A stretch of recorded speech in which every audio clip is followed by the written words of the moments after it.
Hello बच्चों, आज का हमारा पीआईक्यू है जेई मेन 2021 एंड 2026। इस सेम पीआईक्यू 2021 में भी आया था और 2006 में भी आया था। ऐसे पीआईक्यू जेई ने बहुत बार पूछा है। अब देखो सवाल क्या कहता है, for a national number m and n if this expression equals to this one and a1 a2 is equals to 10, तो what is the value of m and n। अब यहाँ पे a1 हमें दिया है तो हमें a1 का वैल्यू हमें 10 दिया है और a1 क्या है, कोएफिशिएंट ऑफ y है। तो यहाँ पर हमें a1 क्या दिया बच्चों, कोएफिशिएंट ऑफ y, तो ये हमें कितना दिया है, 10 दिया है।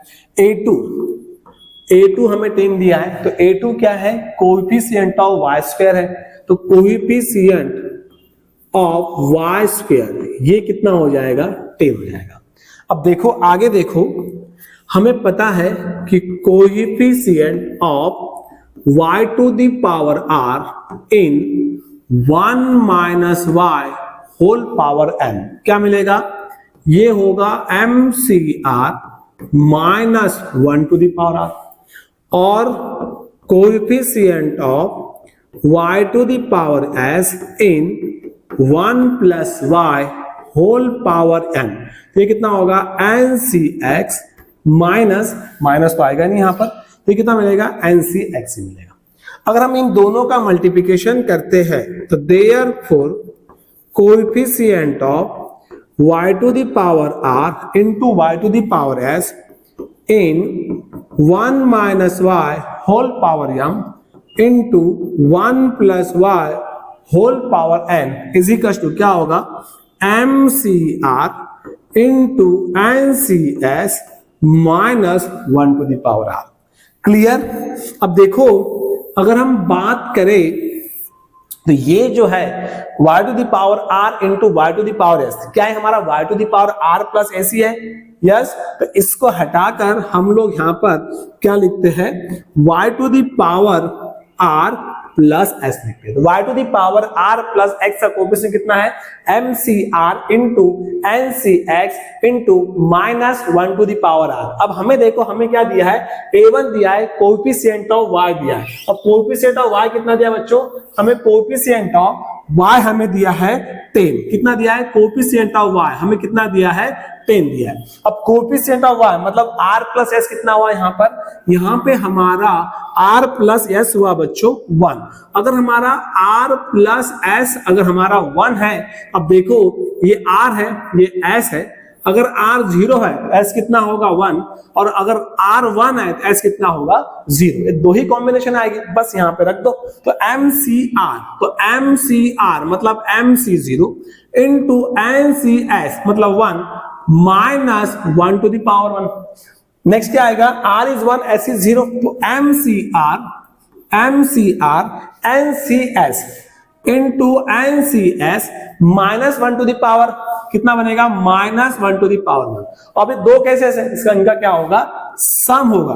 तो और इसका आंसर कितना है, ये आपका 10 है, ये कितना होगा बच्चों, आपका 10 हो गया। तो mc0 आपका 1, ncn आपका 1 हो गया, ये मिला माइनस 1, mc1 ये m आ गया, nc0 1, और कुछ तो गड़बड़ हो गया, यहाँ पे r का वैल्यू बच्चों 0 है तो 0 हो गया। तो ये कितना हो जाएगा, ये आपका हो जाएगा 1 mc1, तो ये हो गया m, nc0 ये हो गया 1 minus 1 to the power 1 minus 1, तो ये हो गया 10। अब यहां से देखो देयरफॉर n माइनस m कितना आ गया, हमें 10 मिला, ये हो गया। तो n माइनस m हमारा कितना आ गया, आंसर 10 आ गया। अब देखो n माइनस m अगर 10 है, अब देखो यहां पर हमारा ऑप्शन कर सकते हैं, ओके। अब देखो दोनों का सब्ट्रैक्शन 10 आना चाहिए, तो ये आपका आंसर नहीं है, ये भी आपका आंसर नहीं है। अब इन दोनों में से आपका आंसर होगा। क्लियर। अब देखो नेक्स्ट क्या है, y to the power coefficient of y square हमें कितना दिया, a2 दिया है, a2 कितना हमारे पास 10 है। अगर हम a2 की बात करें तो यहां पर a2 हमें क्या दिया है, a2 हमें दिया है कोएफिशिएंट ऑफ y स्क्वायर, और ये कितना है बच्चों, 10 है। इसका मतलब क्या हो गया कि y स्क्वायर है, इसका मतलब क्या हो गया कि r प्लस s हमें कितना मिला, 2 मिला। तो यहां से केसेस क्या बनेंगे, एक r हो गया एक s हो गया। अगर R 0 है S कितना है 1, अगर R 1 है तो S कितना है 1, और अगर R 2 है तो S कितना है 0 है। बस 3 केसेस ही आएगी, तो वैल्यू एक एक वैल्यू आप पुट करो और आगे चलो। MCR तो MC0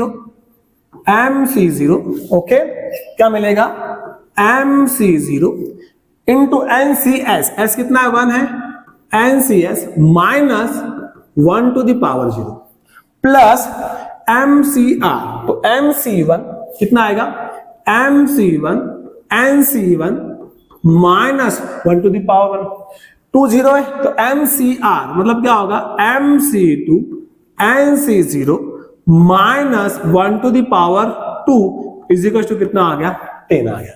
अब MC0 कितना होगा, ये 1 होगा, n minus 1 divided by 2 into 1 plus m into n into minus 1, MC2 क्या होगा m minus 1 divided by 2, NC0 कितना हो गया NC0 1 हो गया, ये हो गया माइनस 1 का पावर 2 1 ही बनेगा, और इज इक्वल टू कितना आ गया बच्चों 10 आ गया। अब कैंसलिंग थ्रू आउट 2 करो या मल्टीप्लाई बाय 2 कर दो, तो ये कितना होगा, ये होगा n स्क्वायर माइनस n, ये मिलेगा माइनस 2mn, यहां से क्या आएगा m square minus m is equal to कितना आएगा 20 आएगा। अब आगे देखो, आगे हमें क्या मिल रहा है, ये हो गया n square minus 2mn plus m square minus n minus m is equal to 20। अब ये देखो, ये जो है क्या ये हमारा n माइनस m का होल स्क्वायर ही है, हाँ ये हमारा n माइनस m का होल स्क्वायर है, minus n minus m is equal to 20, और n माइनस m कितना है हमारे पास 10 है, ये होगा 10 square minus n minus m is equal to क्या आ गया बच्चों 20 आ गया। अब आगे देखो, आगे कैसे सॉल्व होगा ये, अगर हम बात करें आगे की, तो यहां से 120 और उधर चले गया, तो ये कितना मिलेगा n plus m is equal to कितना आ गया बच्चों 80 आ गया। ओके, और नेक्स्ट कितना था n माइनस m, ये कितना था आपके पास 10 था। ओके, अगर हम इन दोनों को ऐड कर दें, अगर हम इन दोनों को ऐड कर दें तो n प्लस n कितना मिलेगा 2n, m कैंसल, ये होगा 90, यहां से n हमें कितना मिला 45, अगर n 45 है तो m कितना आ गया, m आ गया बच्चों 35। ओके, और मुझे क्या चाहिए था, ऑर्डर पेयर चाहिए था, therefore m n order pair क्या मिलेगा, m इज 35 और n इज 45, तो यही क्या हो गया, यही आपका आंसर हुआ, मतलब your option D is correct. Clear बच्चों। अब देखो एग्जैक्ट सेम PIQ था, बस थोड़ा बहुत चेंजेस थे इसमें। अब ये PIQ देखो रिसेंटली पूछा हुआ PIQ है, जेईई मेन 2025 का PIQ है। अब इसके जगह पे हमें क्या था, यस इसके जगह पर हमें क्या था बच्चों, इसके जगह पे था हमें 1 minus y whole power m 1 plus y whole power m, same ही है, सिर्फ x को y से रिप्लेस किया। यहां पर हमें कोएफिशिएंट ऑफ x कितना दिया है 1 दिया है, तो वहां हमें कोएफिशिएंट ऑफ y कितना दिया था 10 दिया था। यहां पर हमें कोएफिशिएंट ऑफ x स्क्वायर कितना दिया है -2 दिया है, वहां हमें कोएफिशिएंट ऑफ y से कितना था 10 था। क्वेश्चन सेम ही है, सिर्फ क्या है कि ये नंबर आपके बदले हैं, इसलिए हम बार बार आपसे कहते हैं कि PIQ पे ध्यान दीजिएगा। अगर आपने PIQ बहुत अच्छे से कर लिया तो कम से कम 50% क्वेश्चन आपका PIQ से बन जाता है। ओके बच्चों, अगर 2025 के बच्चों ने प्रीवियस वाला PIQ कर लिया होता तो एक क्वेश्चन उनसे आराम से बन गया होता। ओके बच्चों, मुझे कमेंट बॉक्स में इस क्वेश्चन का आंसर बताइए। Thank you so much, thank you.